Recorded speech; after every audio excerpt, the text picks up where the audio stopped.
justice. We want justice. We want justice. We want justice. We want justice.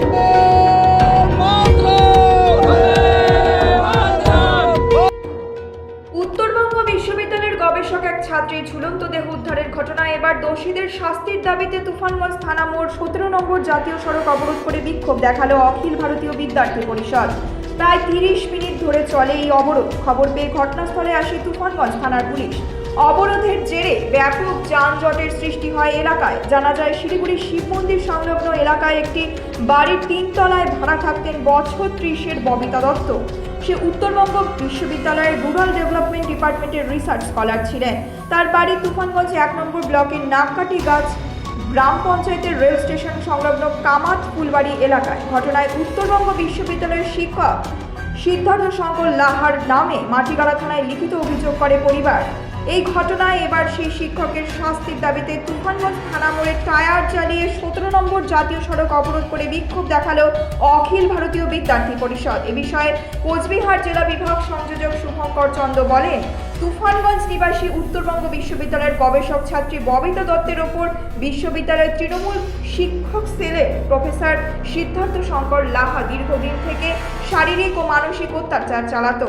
শিক্ষকের বিরুদ্ধে পরিবারের পক্ষ থেকে লিখিত অভিযোগ জানানো হলেও এখনো পর্যন্ত গ্রেপ্তার করা হয়নি। তাই সেই শিক্ষককে দ্রুত গ্রেপ্তার করে কঠোরতম শাস্তির দাবিতে এই অবরোধ।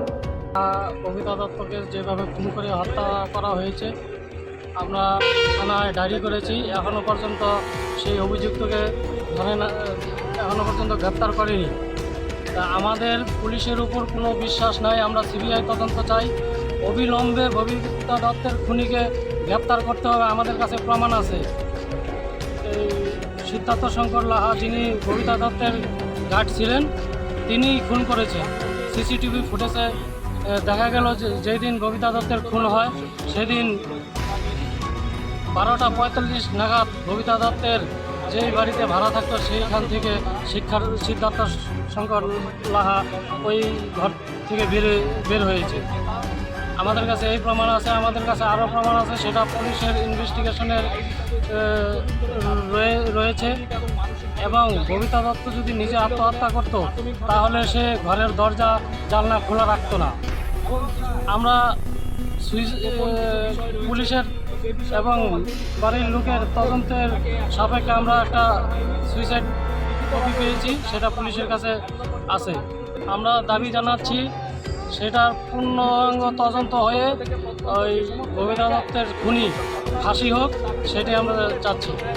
আর পুলিশ এখনও পর্যন্ত কেন গ্রেপ্তার করলো না, তার জন্য আমরা আরও বৃহত্তর আন্দোলনে যাব। ভাগ্নি হয়। আমার নাম Kartik Deb. Bureau report, news metro.